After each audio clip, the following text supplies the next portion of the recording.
ओम शांति। 11 जून 2024 के ईश्वरीय महावाक्य। पहले सुनते हैं आज की मुरली से होमवर्क। बाबा ने कहा, अब तुम इन आँखों से जो कुछ देखते हो यह सब विनाश होना है, इसलिए धन संपत्ति वैभव आदि सब भूल बैगर बनो। अब तुम्हें संपूर्ण बनना है, क्योंकि वापिस घर जाना है और फिर पावन दुनिया में आना है। हमें वापिस जाना है, इसलिए आत्मा को बाप की याद से सतो प्रधान पावन जरूर बनाना है। इस देह से भी पूरा बैगर बनने के लिए बुद्धि में रहे कि इन आँखों से जो कुछ भी देखते हैं यह सब खत्म हो जाना है। बाप कहती हैं, मैंने इनको ज्ञान दिया, योग सिखाया, फिर वह नर से नारायण बना। उन्होंने यह नॉलेज सुनी है। यह ज्ञान तुम्हारे लिए ही है और किसके लिए शोभता नहीं। तुमको फिर से बनना है और कोई नहीं बनती। और अब सुनते हैं महावाक्यों को विस्तार से। मुरली का सार। मीठे बच्चे, अब तुम्हें संपूर्ण बनना है, क्योंकि वापिस घर जाना है और फिर पावन दुनिया में आना है। प्रश्न, संपूर्ण पावन बनने की युक्ति कौन सी है? उत्तर, संपूर्ण पावन बनना है तो पूरा बैगर बनो। देह सहित सब संबंधों को भूलो और मुझे याद करो, तब पावन बनेंगे। अब तुम इन आँखों से जो कुछ देखते हो यह सब विनाश होना है, इसलिए धन संपत्ति वैभव आदि सब भूल बैगर बनो। ऐसे बैगर ही प्रिंस बनते हैं। ओम शांति। मीठे मीठे रूहानी बच्चों प्रति रूहानी बाप समझा रहे हैं। बच्चे ये तो अच्छी रीति समझते हैं कि शुरू में आत्माएं सब पवित्र रहती हैं। हम ही पावन थे। पतित और पावन यह आत्मा के लिए ही कहा जाता है। आत्मा पावन है तो सुख है। बुद्धि में आता है कि हम पावन बनेंगे तो पावन दुनिया के मालिक बनेंगे। इसके लिए ही पुरुषार्थ करते हैं। 5000 वर्ष पहले पावन दुनिया थी, उसमें आधा कल्प तुम पावन थे, बाकी रहा आधा कल्प। यह बातें और कोई समझ नहीं सकते। तुम जानती हो, पतित और पावन, सुख और दुख, दिन और रात आधा आधा है। जो अच्छे समझदार हैं, जिन्होंने बहुत भक्ति की है, वही अच्छी रीति समझेंगे। बाप कहते हैं, मीठे बच्चों, तुम पावन थे। नई दुनिया में सिर्फ तुम ही थे। बाकी जो इतने सब हैं वह शांति धाम में थे। पहले पहले हम पावन थे और बहुत थोड़े थे। फिर नंबरवार मनुष्य सृष्टि वृद्धि को पाती है। अब तुम मीठे बच्चों को कौन समझा रही हैं? बाप। आत्माओं को परमात्मा बाप समझाते हैं। इसको कहा जाता है संगम। इसको ही कुंभ कहा जाता है। मनुष्य इस संगम युग को भूल गई है। बाबा ने समझाया है 4 युग होते हैं। 5वां यह छोटा सा लीप संगम युग है। इसकी आयु छोटी है। बाप कहते हैं, मैं इनकी वानप्रस्थ अवस्था में प्रवेश करता हूँ, बहुत जन्मों के अंत के भी अंत में। बच्चों को यह खातिरी है ना। बाप इनमें प्रवेश किया है, इनकी भी बायोग्राफी सुनाई है। बाप कहती हैं, मैं आत्माओं से ही बात करता हूँ। आत्मा और शरीर दोनों का इकट्ठा पार्ट होता है। इनको कहा जाता है जीवात्मा। पवित्र जीवात्मा, अपवित्र जीवात्मा। तुम बच्चों की बुद्धि में है कि सतयुग में बहुत थोड़े देवी देवता होते हैं। फिर अपने लिए भी कहेंगे, हम जीवात्मा जो सतयुग में पावन थी, वह फिर 84 जन्मों के बाद पतित बनी है। पतित से पावन, पावन से पतित, यह चक्र फिरता ही रहता है। याद भी उस पतित पावन बाप को करते हैं। तो हर 5000 वर्ष बाद बाबा एक ही बार आते हैं, आकर स्वर्ग की स्थापना करती हैं। भगवान एक है, जरूर वही पुरानी दुनिया को नया बनाएंगी। फिर नए को पुराना कौन बनाता है? रावण, क्योंकि रावण ही देह अभिमानी बनाते हैं। दुश्मन को जलाया जाता है, मित्र को नहीं जलाया जाता है। सर्व का मित्र एक ही बाप है जो सर्व की सद्गति करती है। उनको सब याद करते हैं क्योंकि वह है ही सबको सुख देने वाला। तो जरूर दुख देने वाला भी कोई होगा। वह है 5 विकारों रूपी रावण। आधा कल्प राम राज्य, आधा कल्प रावण राज्य। स्वास्तिका निकालती है ना, इसका भी अर्थ बाप समझाते हैं। इसमें पूरा चौथा होता है, जरा भी कम जास्ती नहीं। यह ड्रामा बड़ा एक्यूरेट है। कोई समझते हैं हम इस ड्रामा से निकल जाएं, बहुत दुखी हैं, इससे तो जाकर ज्योति ज्योत समाएं व ब्रह्म में लीन हो जाएं। लेकिन कोई भी जा नहीं सकता। क्या क्या ख्यालात करते हैं। भक्ति मार्ग में प्रयत्न भी भिन्न भिन्न करते हैं। सन्यासी शरीर छोड़ेंगे तो ऐसे कभी नहीं कहेंगे कि स्वर्ग व वैकुंठ पधारा।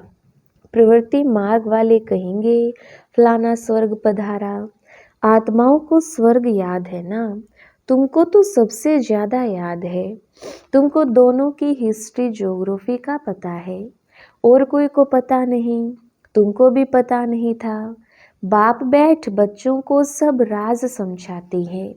यह मनुष्य सृष्टि रूपी वृक्ष है, वृक्ष का जरूर बीज भी होना चाहिए। बाप ही समझाते हैं पावन दुनिया कैसे पतित बनती है, फिर मैं पावन बनाता हूँ। पावन दुनिया को कहा जाता है स्वर्ग। स्वर्ग पास्ट हो गया, फिर जरूर रिपीट होना है, इसलिए कहा जाता है वर्ल्ड की हिस्ट्री रिपीट होती है, अर्थात वर्ल्ड ही पुरानी से नई, नई से पुरानी होती है। रिपीट माना ही ड्रामा है। ड्रामा अक्षर बहुत अच्छा है, शोभता है। चक्र हूबहू फिरता ही रहता है। नाटक को हूबहू नहीं कहा जाता। कोई बीमार हो पड़ते हैं तो छुट्टी ले लेते हैं। तो तुम बच्चों की बुद्धि में है हम पूज्य देवता थे, फिर पुजारी बने। बाप आकर पतित से पावन बनने की युक्ति बताते हैं, जो कि 5000 वर्ष पहले बताई थी। सिर्फ कहते हैं बच्चों मुझे याद करो। बाप पहले पहले तुमको आत्म अभिमानी बनाते हैं। पहले पहले यह सबक देते हैं, बच्चे अपने को आत्मा समझो, बाप को याद करो। इतना तुमको याद कराता हूँ, तुम फिर भी भूल जाते हो। भूलते ही रहेंगे जब तक ड्रामा का अंत आए। अंत में जब विनाश का समय होगा तब पढ़ाई पूरी होगी, फिर तुम शरीर छोड़ देंगे। जैसे सर्प भी एक पुराने खाल छोड़ देते हैं ना, तो बाप भी समझाते हैं तुम जब बैठते हो अथवा चलते फिरते हो, देही अभिमानी होकर रहो। आगे तुमको देह अभिमान था, अब बाप कहते हैं आत्म अभिमानी बनो। देह अभिमान में आने से तुमको 5 विकार पकड़ लेते हैं। आत्म अभिमानी बनने से कोई विकार पकड़ेगा नहीं। देही अभिमानी बन बाप को बहुत प्यार से याद करना है। आत्माओं को परमात्मा बाप का प्यार मिलता है इस संगम युग पर। इसको कल्याणकारी संगम कहा जाता है, जबकि बाप और बच्चे आकर मिलते हैं। तुम आत्माएं भी शरीर में हो, बाप भी शरीर में आकर तुमको आत्मा निश्चय कराते हैं। बाप एक ही बार आते हैं, जबकि सभी को वापस ले जाना है। समझाते भी हैं हम तुमको कैसे वापस ले जाएंगे। तुम कहते भी हो हम सभी पतित हैं, आप पावन हो, आप आकर हमको पावन बनाओ। तुम बच्चों को पता नहीं है कि बाबा कैसे पावन बनाएंगे। जब तक बनावे नहीं तब तक क्या जाने। यह भी तुम समझते हो, आत्मा छोटा सितारा है, बाप भी छोटा सितारा है, परंतु वह ज्ञान का सागर, शांति का सागर है। तुमको भी आप समान बनाते हैं। यह ज्ञान तुम बच्चों को है, जो तुम फिर सबको समझाते हो। फिर सत्युग में जब तुम होंगे तो यह ज्ञान सुनाएंगे क्या? नहीं। ज्ञान सागर बाप तो एक ही है जो तुमको अभी ही पढ़ाते हैं। जीवन कहानी तो सबकी चाहिए ना, वह बाप सुनाते ही रहते हैं, परंतु तुम घड़ी घड़ी भूल जाते हो। तुम्हारी माया के साथ युद्ध है। तुम फील करते हो बाबा को हम याद करते हैं फिर भूल जाते हैं। बाप कहते हैं माया ही तुम्हारी दुश्मन है जो तुमको भुला देती है, अर्थात बाप से बेमुख कर देती है। तुम बच्चे एक ही बार बाप के सम्मुख होते हो, बाप एक ही बार वर्षा देते हैं, फिर बाप को सम्मुख आने की दरकार ही नहीं। पाप आत्मा से पुण्य आत्मा स्वर्ग का मालिक बनाया, बस फिर क्या आकर करेंगे। तुमने बुलाया और मैं बिल्कुल पूरे टाइम पर आया। हर 5000 वर्ष बाद मैं अपने समय पर आता हूँ। यह किसको भी पता नहीं है। शिवरात्रि क्यों मनाते हैं, उसने क्या किया, किसको भी पता नहीं है। इसलिए शिवरात्रि की हॉलीडे आदि कुछ नहीं करते हैं और सबकी हॉलीडे करते हैं, लेकिन शिव बाबा आते हैं, इतना पार्ट बजाते हैं, उनका कोई को पता नहीं पड़ता, अर्थ ही नहीं जानते। भारत में कितना अज्ञान है। तुम जानते हो कि शिव बाबा ही ऊंचते ऊंच है, तो जरूर मनुष्यों को ऊंचते ऊंच बनाएंगे। बाप कहते हैं मैंने इनको ज्ञान दिया, योग सिखाया, वह नर से नारायण बना। उन्होंने यह नॉलेज सुनी। यह ज्ञान तुम्हारे लिए ही है और किसके लिए शोभता नहीं। तुमको फिर से बनना है और कोई नहीं बनते। यह है नर से नारायण बनने की कथा। जिन्होंने और धर्म स्थापन किए, सब पुनर्जन्म लेते लेते तमो प्रधान बने हैं, फिर उन सबको सतो प्रधान बनना है। उस पद के अनुसार फिर रिपीट करना है। ऊंच पाठधारी बनने के लिए तुम कितना पुरुषार्थ कर रही हो। कौन पुरुषार्थ करा रहे हैं? बाबा। तुम ऊंच बन जाती हो, फिर कभी याद भी नहीं करती हो। स्वर्ग में थोड़ी याद करेंगे। ऊंचते ऊंच बाप है, फिर बनाते भी ऊंच हैं।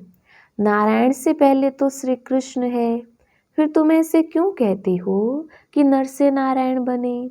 क्यों नहीं कहते हो नर से कृष्ण बने? पहले नारायण थोड़ी बनेंगे, पहले तो प्रिंस श्री कृष्ण बनेंगे ना। बच्चा तो फूल होता है, वह तो फिर भी युगल बन जाते हैं। महिमा ब्रह्मचारी की होती है। छोटे बच्चे को सतो प्रधान कहा जाता है। तुम बच्चों को ख्याल में आना चाहिए, हम पहले पहले जरूर प्रिंस बनेंगे। गाया भी जाता है, बैगर टू प्रिंस। बैगर किसको कहा जाता है? आत्मा को ही शरीर के साथ बैगर व साहूकार कहते हैं। इस समय तुम जानते हो सभी बैगर्स बन जाते हैं, सब खत्म हो जाते हैं। तुमको इस समय ही बैगर बनना है, शरीर सहित। पाई पैसे जो कुछ है खत्म हो जाएंगे। आत्मा को बैगर बनना है, सब कुछ छोड़ना है, फिर प्रिंस बनना है। तुम जानते हो धन दौलत आदि सब छोड़कर बैगर बन हम घर जाएंगे, फिर नई दुनिया में प्रिंस बन कर आएंगे। जो कुछ भी है सब कुछ छोड़ना है। यह पुरानी चीज कोई काम की नहीं है। आत्मा पवित्र हो जाएगी, फिर यहाँ आएगी पाठ बजाने। कल्प पहले मिसल। जितना जितना तुम धारणा करेंगे उतना ऊंच पद मिलेगा। भल इस समय किसी के पास 5 करोड़ हैं, सब खत्म हो जाएंगी। हम फिर से अपनी नई दुनिया में जाते हैं। यहाँ तुम आए हो नई दुनिया में जाने के लिए, और कोई सत्संग नहीं जिसमें कोई समझे कि हम नई दुनिया के लिए पढ़ रहे हैं। तुम बच्चों की बुद्धि में है, बाबा हमको पहले बैगर बनाकर फिर प्रिंस बनाते हैं। देखे सब संबंध छोड़ें तो बैगर ठहराना कुछ भी है नहीं। अभी भारत में कुछ भी नहीं है। भारत अभी बैगर इंसॉल्वेंट है, फिर सॉल्वेंट होगा। कौन बनते हैं? आत्मा शरीर द्वारा बनती है। अभी राजा रानी भी है नहीं, वह भी इंसॉल्वेंट है। राजा रानी का ताज भी नहीं है, ना वह ताज है ना रतन जड़ित ताज है। अंधेरी नगरी है, सर्वव्यापी कह देते हैं। गोया सब में भगवान है, सब एक समान है। कुत्ते बिल्ली सब में है, इसको कहा जाता है अंधेर नगरी।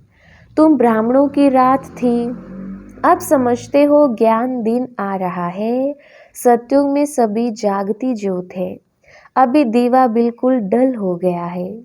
भारत में ही दीवा जगाने की रस्म है, और कोई थोड़ी दीवा जगाते हैं। तुम्हारी ज्योत उजाई हुई है। सतो प्रधान विश्व के मालिक थे, वह ताकत कम होते होते अभी कुछ ताकत ही रही। फिर बाप आए हैं तुमको ताकत देने, बैटरी भरती है। आत्मा को परमात्मा बाप की याद रहने से बैटरी भरती है। अच्छा, मीठे मीठे सिकिलधे बच्चों प्रति माता पिता बाप दादा का याद प्यार और गुड मॉर्निंग। रूहानी बाप की रूहानी बच्चों को नमस्ते। हम रूहानी बच्चों की रूहानी बाप दादा को याद प्यार गुड मॉर्निंग और नमस्ते जी। धारणा के लिए मुख्य सार। पहला पॉइंट, अब नाटक पूरा हो रहा है, हमें वापस जाना है, इसलिए आत्मा को बाप की याद से सतो प्रधान पावन जरूर बनाना है। बाप समान ज्ञान का सागर, शांति का सागर अभी ही बनना है। दूसरा पॉइंट, इस देह से भी पूरा बैगर बनने के लिए बुद्धि में रहे इन आँखों से जो कुछ भी देखते हैं यह सब खत्म हो जाना है। हमें बैगर से प्रिंस बनना है। हमारी पढ़ाई है ही नई दुनिया के लिए। वरदान, चमत्कार दिखाने के बजाय अविनाशी भाग्य का चमकता हुआ सितारा बनाने वाले सिद्धि स्वरूप भव। विस्तार, आजकल जो अल्पकाल की सिद्धि वाले हैं वह लास्ट में ऊपर से आने के कारण सतो प्रधान स्टेज के प्रमाण पवित्रता के फल स्वरूप अल्पकाल के चमत्कार दिखाती है। लेकिन वह सिद्धि सदाकाल नहीं रहती, क्योंकि थोड़े समय में ही सतो रजो तमो तीनों स्टेजेस से पास करती हैं। आप पवित्र आत्माएं सदा सिद्धि स्वरूप हैं। चमत्कार दिखाने के बजाय चमकती हुई ज्योति स्वरूप बनाने वाली हैं। अविनाशी भाग्य का चमकता हुआ सितारा बनाने वाली हैं। इसलिए सब आपके पास ही अंजलि लेने आएंगी। स्लोगन, बेहद की वैराग्य वृत्ति का वायुमंडल हो तो सहयोगी सहज योगी बन जाएंगी। अच्छा, ओम शांति।